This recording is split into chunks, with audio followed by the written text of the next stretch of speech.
Hi అండి, అందరికీ welcome to my channel. ఈరోజైతే నేను పాలకూర చేస్తున్నానండి. పాలకూరనైతే ఇలా శుభ్రంగా తీసి పక్కన పెట్టేసి కడిగి పక్కకి అంతా గడ్డి అది ఉంటుంది కదండి, దాన్ని అంతా శుభ్రం చేసి పక్కకు పెడుతున్నాను. ఫ్రెండ్స్, పాలకూర అయితే సన్నగా కట్ చేస్తున్నానండి. ఇంకా పాలకూర అంటే కొంతమంది పిల్లలకి ఇష్టం కూడా ఉండదు. దాన్ని పిల్లలు పాలకూర ఆకుకూరలు అంటే కొంచెం తొందరగా తినరు కాబట్టి పాలకూర శనగపిండిలో వేసి పకోడీలాగా చేసి పెట్టిన పిల్లలు బాగా తింటారండి. పాలకూరని అయితే వాటర్లో సన్నగా తరిగాక శుభ్రంగా అలా కడిగితే దాంట్లో ఉన్న ఇసుక అంతా పోతుందండి, అడుక్కు వచ్చేస్తుంది. ఇంకా ఆనియన్ పచ్చిమిర్చి కట్ చేస్తున్నాను. పాలకూర పకోడీ పాలకూర పిల్లలు తినకపోతే పకోడీ లాగా వేసి తిన్నా చాలా బాగుంటుందండి. పిల్లలు అది పకోడీ కాబట్టి తింటారండి.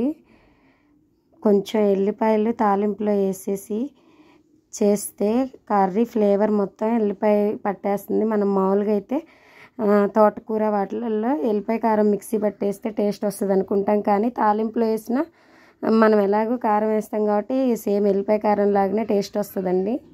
నేనైతే పాలకూర తాలింపులో 2-3 పచ్చిమిర్చి కట్ చేసుకుంటానండి. అక్కడికి స్పైసీగా ఉంటుంది కారం. ఆనియన్స్తో పాటు కూరకు కూడా పట్టేస్తుందండి పచ్చిమిర్చిలో ఉన్న కారం. ఇంకా పాలకూర అయితే వేసేస్తున్నానండి. కొంచెం సాల్ట్ వేయాలండి, ఎందుకంటే పాలకూరలో కూడా కొంచెం సాల్ట్ ఉంటుంది కాబట్టి 1/2 టీ స్పూన్ పసుపు వేస్తున్నానండి.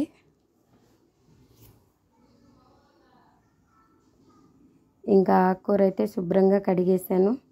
దాన్ని అంతా పిండేసి ఇలా వెంటనే తాలింపు వేస్తే దాంట్లో ఉన్న వాటర్ తోటే ఉడికిపోతుందండి.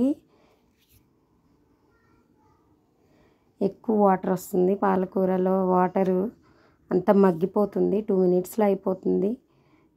కొంచెం 1 టీ స్పూన్ వేసానండి, కొంచెం 1/2 టీ స్పూన్ వేసాను. కొంచెం మంట లేదండి కారం, అందుకే ఏదో ఉండి లేనట్టుగా వేస్తాను. కారం అయితే ఎక్కువ వేయనండి, నేను లైట్గా తింటాం మేము. చాలా కారం తక్కువ వేస్తే కొంచెం కర్రీ ఎక్కువ తింటాం కదండి, అందుకని కారం చాలా తక్కువే వేస్తానండి నేను. ఇంకా ఆకుకూరలో వాటర్ అంతా పోయాక కారం వేసుకుంటే మనం వెంటనే మగ్గిపోతుంది. 2 మినిట్స్లో దించాలి. మనకి ఎంతో ఇష్టమైన పాలకూర రెడీ అండి. నాకైతే చాలా ఇష్టం. Thank you friends.